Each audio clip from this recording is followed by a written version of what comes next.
You're listening to PetLifeRadio.com. You're planning a vacation, an escape from the day-to-day routine of everyday life. You're looking forward to getting pampered in some sun-bathed tropical island getaway, surrounded by cool, balmy breezes with the soothing, relaxing sounds of calypso music playing distantly in the warm island air. Doesn't it sound wonderful? Well, don't leave your pets at home. They want to go too. Welcome to Travel Tales, the show where you'll get great travel ideas on perfect places for you and your pet. From Paris to paradise, south of the border to the South Seas, Travel Tales will give you cool tips on fun vacation destinations to travel with your pet, pet-friendly hotels, and advice on how to travel safely and happily with your furry best friends. So get ready to pack the bags and the bones with your Travel Tales hosts, Susan Sims and Nicholas Vezlowski. Hi, everybody. I'm Susan Sims. And I'm Nicholas Vezlowski. We are your hosts for Travel Tales on Pet Life Radio. And as editor and publisher of Fido Friendly Magazine, we know travel. That's right. We can't wait to share our years of dog travel experience with you during our podcast each week. On today's show, we will be talking about cooking for Fido and how you can implement this healthy alternative into your everyday life. Yeah, Nicholas, it makes sense that with just a little bit of planning, you can feed Fido healthy and nutritious foods, kind of like the meals you prepare for yourself. That's right, and I've experimented on my black lab, Tasha, and she seems to be doing okay. Yeah, so far so good, because I know that you're not that great of a cook. Hey, watch it. I'm actually okay. I'm starting to learn how to bake, which, I don't know. I guess you start with baby steps, but... I'm really excited for today's show. Micki is such a great author, writer, and just bringing some knowledge about how we can pay attention to how we feed our dogs, what we feed our dogs, and we really are, what we eat. So it only makes sense that, if we feed our dogs better quality food, they're able to live longer, healthier, and happier lives. I know, and Micki, our guest today, she's a real dog chef. I mean, I can pretend that I am a dog chef, but she actually is, and she's going to give us a lot of helpful information on how to cook for our dogs and even take it on the road. So first we're going to take a quick break, and when we come back, we'll be visiting with Micki Voisard, dog chef extraordinaire. So sit and stay. We'll be right back with more Travel Tales on Pet Life Radio. Attention passengers, please fasten your seatbelts, put your seat backs and sleeping pets in their full upright position, and prepare for takeoff. Travel Tales will be zooming back with more great travel tips right after this.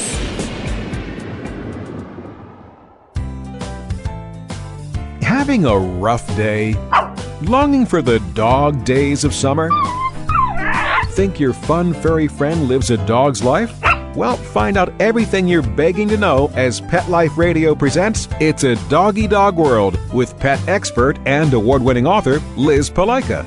Every dog has his day, and you'll find out how to make your dog's day fun and rewarding. Every week, on demand, only on PetLifeRadio.com.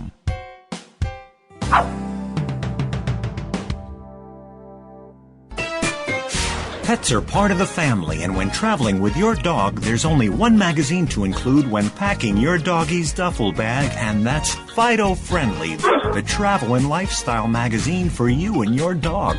Each bi-monthly issue includes hotel, city, and state reviews, and doggy destinations to explore with your furry companion. Fido Friendly magazine can be found at Borders, Barnes & Noble, PetSmart, Pet Boutiques, and Fido Friendly hotels nationwide. Or you can go online to subscribe at www.fidofriendly.com. So get traveling with your pet today and leave no dog behind. And remember, Fido Friendly's the only magazine dedicated to the travel lifestyle of man's best friend, and the one magazine your dog will thank you for.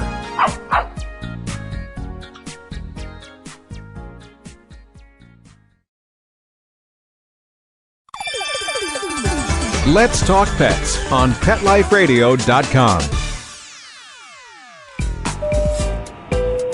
Attention passengers, we are now approaching our final destination. The weather is sunny and warm. Ocean temperature is a balmy 80 degrees for those of you wishing to doggy paddle. Please exit to the front and see our activities directors, Susan and Nicholas, on your way out. Have a pleasant stay. Welcome back to Pet Life Radio. This is Nicholas Vezlowski along with Susan Sims, your host for Travel Tales. Before the break, we were talking about a great topic, cooking for Fido. I know, and our guest that's going to join us momentarily is quite experienced, and she has her cooking institute in Arizona that's especially designed to teach pet guardians how to cook for their pets. Joining us by phone is Micki Voisard, dog chef, author, and founder of Dog Chefs of America. Hey, Micki, welcome to the show. Hey, thank you, Nick, and thank you, Susan. It's great hearing your voices again. Oh, it's great. so fabulous. We're kind of fortunate. We've known you for many years, and you also write a column for Fido Friendly Magazine with helpful tips and even recipes for our readers. Yes, and I remember Nick when he was just a little guy. Well, I wasn't little in stature. It was just. I remember that. That was like 7 years ago, Nick. You were a baby. Yeah, he was fresh out of college. He was not wise to the ways of the world like he is now. I know. I was very wide-eyed. Yeah. Things have changed. Yeah, a little bit. Yeah. You kind of go through the industry. It's fun though. I mean, I've enjoyed it, and it was so good to have you as one of the first people to meet. And you've been with us for that long. I think 8 years now. Yeah, it's been a long time. You guys have done a great job with your magazine. Well, thank you very much. You've done very well. And this Dog Chef of America, tell us about that. Well, it started out as just, working with so many dogs. I was always known in town as the dog chef long before I even knew what a dog chef really was. At that time, I was living in the Napa Valley of California, and people would always say, oh, you better talk to, if somebody had a problem with their dog's food, people would always say, oh, you better talk to Micki, she's the dog chef. And it just kind of became a joke, a town joke. I guess I still am the town joke, but, in an affectionate way. Yeah, in an affectionate way, but also I'm making more money. I'm actually making a living as a dog chef, so I guess it's no longer a joke. But it became a passion more than anything. And I used to just put together meals for dogs, and I could kind of sense what was wrong with a dog if I looked at them and I could smell their breath and look at their poop and everything else and see, and I could tell, geez, this dog is not eating correctly or what was fitting for that particular dog. And so it just kind of evolved from that, and people started asking me a lot of questions, and then we moved here to Arizona 6 years ago, and I developed my kitchen, Dog Chefs of America, which is a kind of 50s style diner, and I've had that for about 4.5 years, but in the last year I got a speaking tour that I have been on for over a year now, and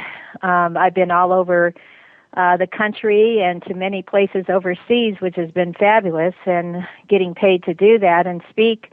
But the best thing is to see what people do in other areas, and that a lot of people are just kind of confined by their rules, their own rules, and maybe their veterinarian's rules of what they should be feeding their dog.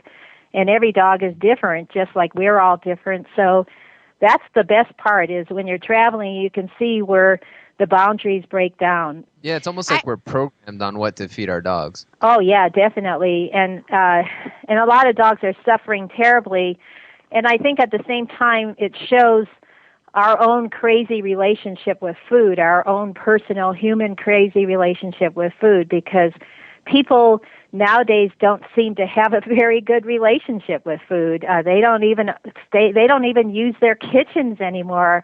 I do consultations daily, and I go to a lot of people's houses, and I mean, I could write books on just what their kitchens look like. It's pretty humorous. Micki, what I was going to say is I was laughing because the next article that's going to be in Fido Friendly Magazine was about people that wanted you to come to their home and to show them how to cook for their pets, but they didn't even use their own kitchen for themselves. Yeah, that's pretty common. I see these people, and they spend thousands of dollars on a Wolf range or a brand new,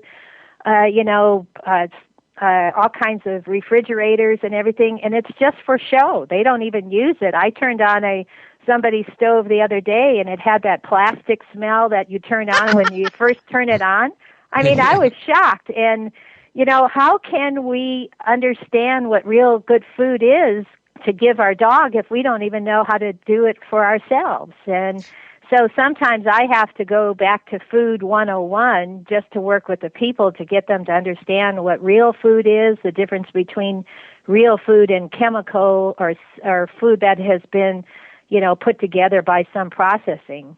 This is probably one of my first instincts when I started thinking about cooking for Tasha, and what I hear when telling people, hey, you can actually cook for your dog, is the time-consuming process of putting meals together. So let's kind of do away with that and get right through that one. Yeah, that's I probably wouldn't be still in business if I made it time-consuming, because I would have been dead in the street, run over by everybody,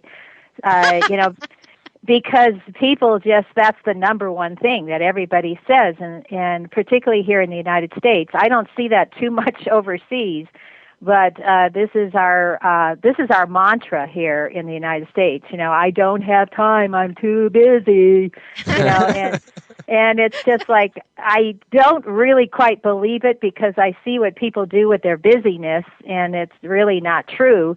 But I still understand, and that's why in the latest article I wrote and I had sent to Susan was, the title is, it's not a recipe, it's a lifestyle. And I've understood that people have their own lifestyle, and I stopped trying to preach to people exactly everything you're supposed to do and you have to stay by the 10 Commandments. Well, there are no 10 Commandments, and it's up to you to fit it into your lifestyle. But I'm with the same time, I'm hoping that somebody would extend it into better food. And so there are things you can do. You can still use, and I'm not opposed to commercial dog food as long as we're understanding and actually reading the ingredients instead of just buying the hoopla that's on the front of the bag. Yeah, I think too, I want to interject something really quick, because one of the things I think when talking about commercial dog food, how they market to us consumers and to us baby boomers who've grown up in front of the tube. I mean, we go and we pick up a bag that is appealing to the eye, and the verbiage that's on there that's going to appeal to us. And so I think all too often in our haste and hurry to grab something that we think is nutritious for our dog, we're not really reading labels. So, basic 101 you're saying is read the label first. Yes, there's a lot of spiffy marketing going on, and every year they know what the colors are that are appealing to people, and what the special dog is, and et cetera, et cetera. So, you still have to get out your little glasses and really look at those tiny letters or those words, and read those first 5 ingredients. You don't have to read all the ingredients. If it doesn't make sense in the first 5, dump the bag, drop it, get on to the next one or something. But logically, we cannot. There's not too many good right now. Good commercial foods in a grocery store, unfortunately, and they're usually special feed stores or some sort of dog boutique or something like that. But the first 5 ingredients should not all just be grains. It should have a lot of protein in the first 5 ingredients, and it should not say corn or corn gluten meal. And I have a garden here, and we put corn gluten meal on the garden, and that kills all the bugs. So. What's the difference between the, I know that, some will say chicken and some will say chicken meal. Those aren't the same, right? No, and you would want to have something you wouldn't want it to just say chicken and then followed by a grain of some sort like rice or barley, because that's kind of cutting you short there. That's the commercial dog food company getting away with cutting you short. It could say chicken and then chicken meal, or it could say chicken meal first and then followed by maybe a rice or something. But chicken meal is more of the chicken, and chicken is by itself is just like a few parts. It doesn't have to tell you. It doesn't have to be a large amount of chicken. So you want it to say chicken meal, and then maybe a grain or maybe not a grain, because I hope that most people understand that dogs are eating far too much grain. And the other thing is along with humans, dogs are eating too much. That's too much food. You know, I think the one thing I see the most when I go overseas, wherever I am, is thinner people, thinner dogs. And my dogs are on the thin side, and I can't tell you how many times people say to me, your dog looks like he needs to eat more. You know, and because nobody ever gets to see a thin dog anymore. Right. It's funny because one of the things that I've made sure that I don't do is I don't feed Tasha a lot of treats or snacks, and I think that probably is something that, you know, we want to please them. We want them to give us that waggy tail smile. So we, you know, the treats are always the best bet for that. But I think that those add up quite a bit. Well, they really do, and particularly with treats, if you look on, you will find on a lot of treats, and most treats, unfortunately, that are in a box or a bag, you really need to look for that secret word, propylene glycol. And propylene glycol is a cousin to ethyl glycol, and you combine the two and you create antifreeze. Oh, wow. So that's a preservative, but unfortunately that has been used for so many years that now it's not in our food exactly yet, but it probably will get to human food shortly. But it's all over your shampoo and your deodorant and your lotion. So when you hang up with this program, immediately go look at everything in your medicine cabinet, because it's usually in the first ingredient in a lot of deodorants, and it's all over, you know, hand lotions, etc. And that stuff sinks right through the skin. It's a chemical type thing, and so I always tell people stay away from it, from anything that has it, and write to the company and say, I don't want it in that product and I'm not buying anymore. But you'll see it in treats all the time, particularly dog and cat treats, because it's a preservative. They use it as a preservative for keeping the shelf life extended. Well, I think I'm going to have to email you and have you spell that word for us, and then when we get the show synopsis on the website, people will know exactly what they're looking for and how to spell it. But I had a question too. Are you seeing more organic treats coming out now because of what happened last year, or has it been a slow process of people marketing organic treats? And are they really organic? What do we need to look again on things that are labeled organic? Well, organic is that new buzzword, and it is, a lot of things are not organic, and it's kind of going along the same lines as the word natural did, and it's going to die the same way that the word natural died. But you still have to read the ingredients, because that's what I'm saying. Even if I'm in a store that's particularly a health type store, or a large like Whole Foods or Wild Oats or something, I still have to look at the ingredients, and I'm always surprised, even if it says organic, that may be one or two products in there that came from organically, but they could still be processed. And so, you know, you still have to read all the labels. And so I've seen a lot of new type treats, but most of them are pretty much still have a problem. I think the freeze-dried treats are probably the best, you know, like kind of chicken breast or something. But then you have to make sure that they're USDA approved if they came from China. And, you know, but we can't always just point the finger at China, because they kind of became the scapegoat after this recall. There's a lot of companies here in America that are causing just as big as the same problem, and I wouldn't always say that melamine was the biggest problem with the dog food recall. I see corn gluten meal as being just as bad for dogs. They can't do much with that. After a period of years, the liver just starts becoming so toxic, and the kidneys start failing and everything else.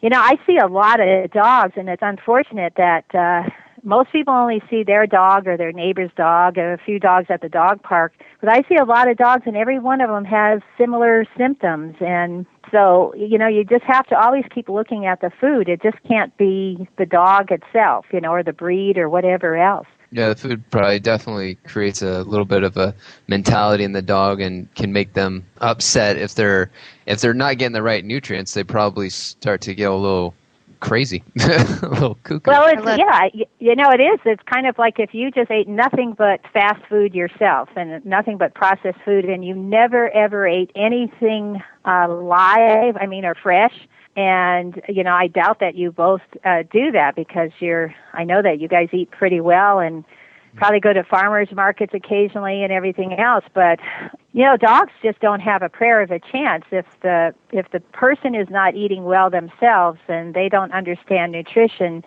then heck, what's the dog supposed to do, and get in the car and drive over to the farmer's market himself? Or eat the cat next door, The instincts are sticking in. Yeah, well, it does. And, I was watching some ducks this morning. We have a pond nearby where we live, and these ducks are kind of crazy, but they keep laying their eggs on the shore instead of the little island in the center of the pond. And the coyotes were all there this morning eating all their eggs. And people are always saying, oh, well, dogs shouldn't eat. You've got to separate the white from the white part of the egg from the egg yolk. I didn't see any of these coyotes doing that this morning, It was pretty funny. Well, then they were didn't eating get the memo. No, they didn't. They didn't get it, and they were eating the shell too, and that's got all the calcium in it. So I'm not quite sure. I see this all the time, but let me give you a couple fun things that if somebody's first starting out with their dog. And well, one of my favorite foods, and this is kind of weird, but it's for dogs, is I start people out with at least introducing sardines and water. And sardines and water? Sardines and water. They're little canned sardines that you buy at the store. And you usually buy them in a little tin thing, and it's there's maybe about 3 or 4 tiny little sardine fish in there. And those are really good to get to introduce omega-3, which is what your dog is really needing, which is a good fat. And that is really great. It's good for joints. It used to be in commercial dog food, pretty much exclusively in the 50s, canned food used to have a lot of fish until we got into, using grains and replacing fish because that started to get expensive. And so they started replacing a lot of the fish product with just grains as fillers. But in canned food, there used to be fish all the time. So, it's really great to have sardines and water. You can spread it out throughout the week, open up the can. And my dogs, I have 5 dogs, and each one of them gets a can a week. That's pretty good. I was going to say to you that when people get your website that they can take a look at, you've got your 3 dogs on there. And what we've enjoyed all the time is hearing about Yogi, who's been your sous chef for many, many years, and how, he got attacked by, was it coyotes or something? And a mountain lion. It was even worse, was a mountain lion, and how you nursed him back to health, and all the things that you've taught yourself and that you've learned over the years, and what you were able to do to keep him alive so that he's still with us. And when people get to see your column in the magazine, we always have the picture of you in your chef shirt, and then Yogi's in his with the hat, and it's just a testament of what you've been able to do with him for all those many years that he was with us. Yeah, he's he had a terrible when he was he had 132 stitches, and he on his right shoulder the cat had jumped on top of him. This was a mountain lion. We have one that comes with the house, and but the mountain lion grabbed him, stuck his claw in his right shoulder, and it went in 2.5 inches through his muscle on his right shoulder. So it was, at first they said he wouldn't walk again, and I just started giving him a lot of fish products, a lot of things that would make him his joints more mobile, and he came around. It was perfect. Strong dog. I know, and I still, I still have the picture of my mind of him. Every time I think of you, I always think of him with you, and it was always such a great shot. And I know we have one question we're going to have to ask before we let you go, and that's really, we're supposed to be talking about traveling, but it's so much fun to talk about, getting your dogs healthy, so that we can have them with us for so long and be part of our family. And what's something good that we can take along if we're going for a day trip, or if we're saying going for a weekend getaway? We don't want to mess this up now with just grabbing a bag that's easy for us to take and that's convenient. Let's say we're on the right track and we've got a good start about cooking for our dogs. What's a good maybe day pack that we could take and when it's time to feed our dogs, what would you suggest? Well, I would suggest maybe some soft-boiled eggs. That has a lot of sulfur. Eggs have sulfur and a lot of choline, which is a calmant for the dog, but it's also really good for their skin. You can soft boil them. Don't go to the point where you're boiling them really hard. And you could also get little chunks of zucchini about an inch long and put some cream cheese on there, and that's really good. Sometimes the dogs don't eat the zucchini, but they have a good time playing with it. And the sardines and water. You could bring the little can of sardines, and that's really good for, it's just little tiny little fish that you could pick up with your fingers. And, those kind of things. And if somebody is in a RV or they're traveling in motels, I would definitely bring something like apple cider vinegar along, which has you want the raw, unfiltered apple cider vinegar that you buy at the health food store. And that you could put in the dog's water, just a couple drops, just to keep, there's always a change of bacteria in each place that you move through, in the United States with different water companies. And now we know there's worse stuff in the water than we ever imagined. I know. Sex hormones and everything else. I mean, it just gets better, doesn't it? Yeah, life just keeps getting better and greater, doesn't it? Well, one of the, as far as making our dogs healthier and stronger to be able to go into these different environments and not, come out walking or having dysentery, you've written a couple books, but one of the books that I have and I continually look for is the Becoming the Chef Your Dog Thinks You Are. This is a great book. Can you tell everybody a little bit about it? Yeah, it's still selling. I've had that book for quite a while, and I am creating a new book called The Dog Chef Detective. And but the Becoming the Chef Your Dog Thinks You Are, I pretty much, it's just a kind of an introductory to why people want to do this, and kind of points people in a better direction of starting out how you don't have to reconvert your whole kitchen. You can go to the thrift store and buy all kinds of great stuff, or if you're traveling, you don't have to make this a big deal. But that's what I try to do all the time, is try to get people to understand that it's not as big of a deal. You don't have to I don't even have a measuring cup in my whole kitchen. We don't use measuring cups. Your dog, I'll leave you with one good idea that most people don't understand is the difference between a dog chef and a human chef is the fact that dog chefs don't have to worry about two things that human chefs do. And number one, human chef is very concerned with presentation, and the second would be taste, what a food tastes like. Well, dogs don't care about either one of those. So a dog chef doesn't have to worry about that. Presentation, you just slop it together, and taste, they don't have the kind of taste buds that we have. We have about 8,500 taste buds in our mouth and on our tongue, and they only have about 500 located on the backside of their tongue. So that's why when you give them food, they just they swallow it. I can attest to Tasha on that one. I have a command for her. It's when I place the food down and she waits until I say take, and then she goes right after it. And then I turn around, I turn back, and the food's gone. It's like all the anticipation of building up to eat, she just goes right at it. Yeah, the one thing they're good about is that's the most important thing is that thing on the end of their face, and that is their nose. And they taste by smell. That's how they taste. And so with that information, it changes everything when I tell people that, because then they understand that all of that stuff that you buy in boxes and cute little cookies and everything else, that's all just for you. That's not for your dog.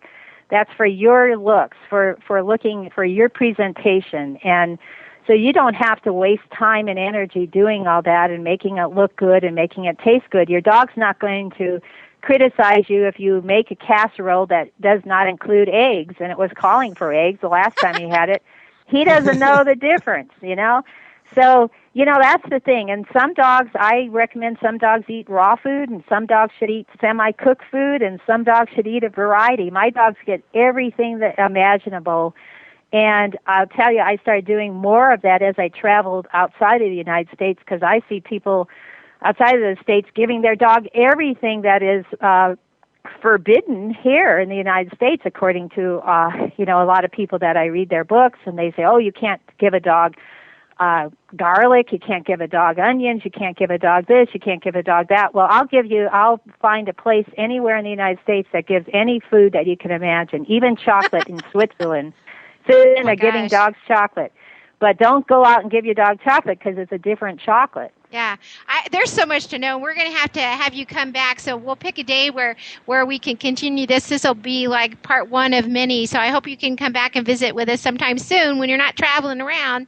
Oh, sure. You guys, all, you know, you're always in my hearts, and we go way back, your family, so we'll definitely, I'm always around. Yeah, well, we feel the same way about you. And for everybody listening, if you want more information about Dog Chefs of America or how to order Micki's book, you go to the website dogchefs.com. And Micki, it was a pleasure, and we'll talk to you again real soon. Well, thank you, guys. We'll talk to you later. Right, okay, thanks, take Micki. care. We're going to take a quick break, and when we come back, we will talk about our hotel pick. So sit and stay. We'll be right back with more Travel Tales on Pet Life Radio. Attention passengers, please fasten your seatbelts, put your seat backs and sleeping pets in their full upright position, and prepare for takeoff. Travel Tales will be zooming back with more great travel tips right after this.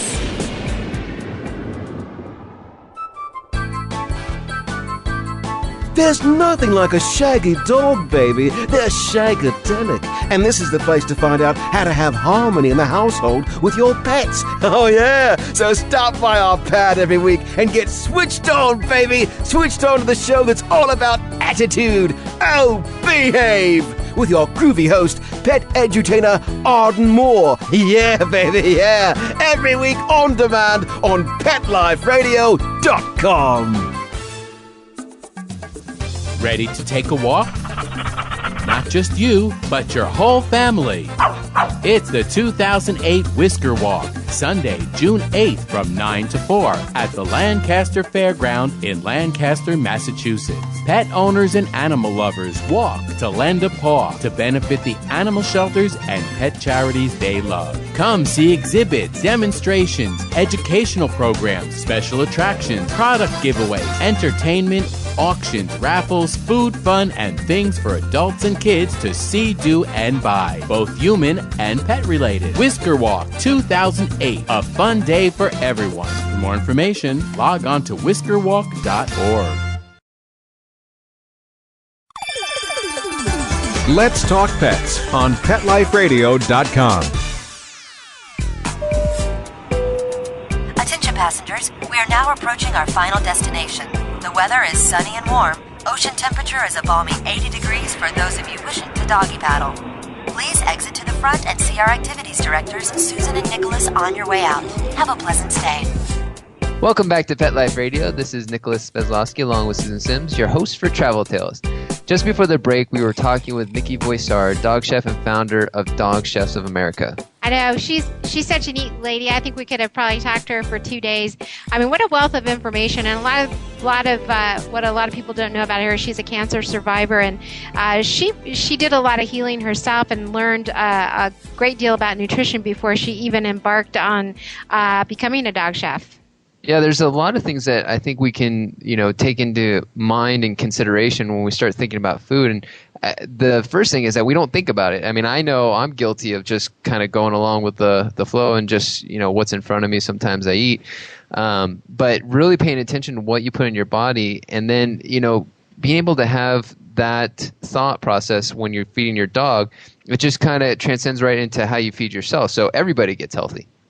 I know, and we're going to talk about our hotel pick, and I think one of the things I like about this next hotel pick is keeping in mind about cooking for your dog. When you go to these places that are allowing you to stay with your dog, oftentimes they'll have in-room menus, and some pet amenities that hotels now have is they have their own doggy dining menu. So it's always fun when you get to go someplace different. Think in your mind what you're going to feed Fido at home. You bring along the food with them, but when you get to go out, you're on vacation, have a good time, order room service, not just for you, but order room service for Fido. So the hotel pick that we have for you is the Muse Hotel in New York. And the Muse Hotel is a Kimpton property, and those familiar with Kimpton will know that Kimpton has always been one of the forerunners out there allowing pets. And it's not just your dog, it's your cat, it's your goldfish. They'll even loan you a fish. But what's very cool about the Muse Hotel,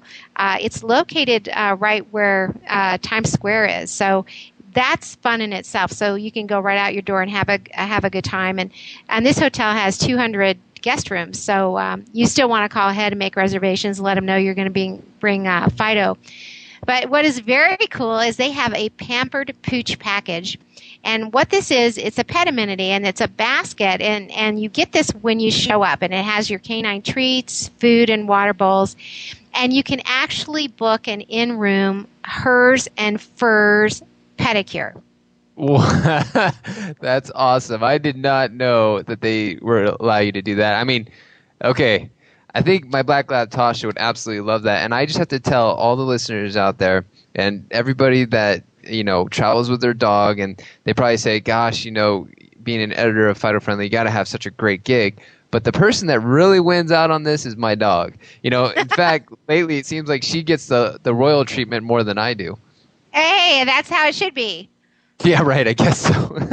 Well, no, I know we've been in properties before where they'll have a canine masseuse, and they'll have a sign in there, canine masseuse, and they give you the hourly rate, and then they have like the masseuse for you. So like you're looking at a massage for your dog, massage for you, and if you're lucky to afford both, go for it. But oftentimes it's usually you're picking one over the other. So it sounds like when you get that equation that you're always going to pick it for Tasha. Yeah, well, no, in kind of visualizing this, if we were in the same room and we both had massages, you always put the couple aspect into it. So I'd be laying on there and I'm picturing myself looking over at her and she's just kind of looking at me. That might be an interesting topic for, stories to come. But I could just see her looking at me going either one of two looks. One going, what the heck's going on? Or number two, this feels good. Yeah, I'm sure. I think also the thing about a lot of properties, in the Muse Hotel is certainly one of them, you're going to find more and more canine ambassadors. And what that is these properties realize the importance of having a pet on property. So what this will serve as is, especially for children coming in and they see a dog that they can come up and pet, or a dog that they can take out on a walk. And what the Muse Hotel offers is actually their concierge takes her cute little 3-pound Pomeranian to work with her. And if you go online to their website, themusehotel.com, you can see a picture of this Pomeranian, and it's really, really cute. And the concierge will help you figure out what to do. And so between her little Pomeranian's name is Ginger. So she and Ginger will give you information on finding the best pet-friendly restaurants, the shops, the dog runs around town. And as an example, New York has a doggy playground. It's called Canine Court. And this is open land. It has an obstacle course. It's close by to the Muse Hotel. So that's information that you can get when you check in. And there's also the stores that you can actually take your dog with you in. And those are Saks Fifth Avenue, Bergdorf Goodman, Tiffany's, Brooks Brothers, Banana Republic, and The Gap. Wow, that's perfect. I mean, being able to know exactly where you are able to go with your dog. I mean, we're always finding great places to take your dog and when traveling. And the icing on the cake for us is when we find a property like the Muse that goes that extra step and they can provide you with not only great pet amenities, but they give you a lot of great information on what to do with your dog once you get to the area. Yeah, so 4 paws up for them. And if you'd like to find out more information about the Muse Hotel, check out their website, themusehotel.com. And in case you are wondering, room rates, including the Pampered Pooch package, start at $249. So we're going to take a quick break, and when we come back, we will have our Fido-friendly travel tips. So sit and stay. We'll be right back with more Travel Tales on Pet Life Radio. Attention passengers, please fasten your seatbelts, put your seat backs and sleeping pets in their full upright position, and prepare for takeoff. Travel Tales will be zooming back with more great travel tips right after this. From Paris, New York, and around the globe, get ready for the hip, the trendy, the uber cool where pets rule. If you've got a passion for pet fashion and a flair for animal wear, this is the ultimate place to take a peek at what's chic in the world of designer pet fashion and cool new pet products. On the Pet Set with our fashion diva, Queen Dog Lady. The Pet Set, every week on demand, only on PetLifeRadio.com.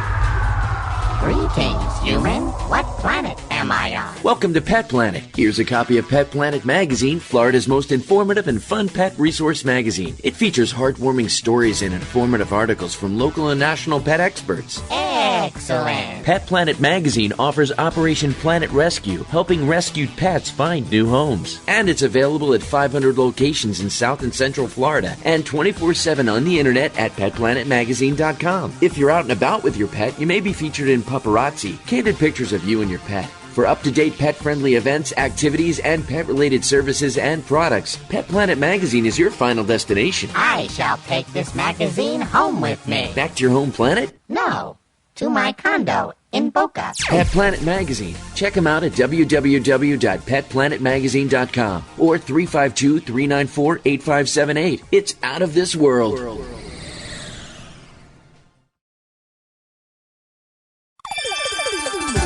Let's Talk Pets on PetLifeRadio.com. Attention passengers, we are now approaching our final destination.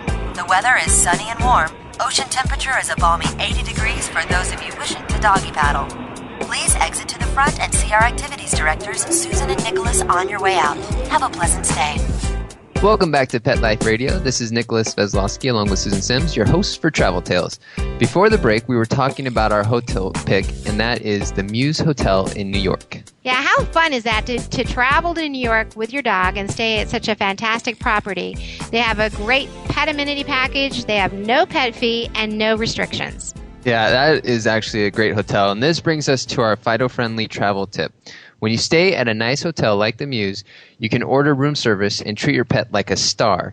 But you can also feed Fido healthy foods when you get home. And this kind of falls exactly in line with what we were talking with Micki about today. So our guest on today's show, Micki Voisard, she has a book out. It's called Becoming the Chef Your Dog Thinks You Are, A Nourishing Guide to Feeding Your Dog and Your Soul. And it's just filled with great recipes and information that'll help you on your way to introducing home-cooked meals for Fido and get you more or less thinking in that mindset of how to feed your dog and what goes into the dish. I mean, with last year's food recall, it was kind of a wake-up call for us all to pay attention and start feeding our dogs a little bit healthier and figure out what is exactly going into our dog's dish. It's best to educate yourself on what foods are nutritious for your dog and also what foods not to feed your dog, like chocolate and grapes. So we want to introduce the new foods slowly because all of our dogs are different. And what may be good for one Fido may not be good for the next. That's a great tip, and that just reminds us, have a good time when you travel. Start feeding your pups healthy, have fun at the hotel, order from room service, and if you'd like to find out more about today's topics or just about traveling with Fido, you can go online to FidoFriendly.com to subscribe or stop in your local Borders, Barnes & Noble, or PetSmart and pick up a copy of Fido Friendly today. We'd love to hear from you with questions or comments, so feel free to email us at PetLifeRadio. And until next time, safe travels, leave no dog behind. This is Susan Sims, along with Nicholas Vezlowski for Travel Tales on Pet Life Radio. Pet Life Radio presents Travel Tales, the show where you'll get great travel ideas on perfect places for you and your pet. From Paris to paradise, south of the border to the South Seas, Travel Tales will give you cool tips on fun vacation destinations to travel with your pet, pet-friendly hotels, and advice on how to travel safely and happily with your furry best friends. So, get ready to pack the bags and the bones with your Travel Tales hosts, Susan Sims and Nicholas Feslowski, every week on demand, only on PetLifeRadio.com.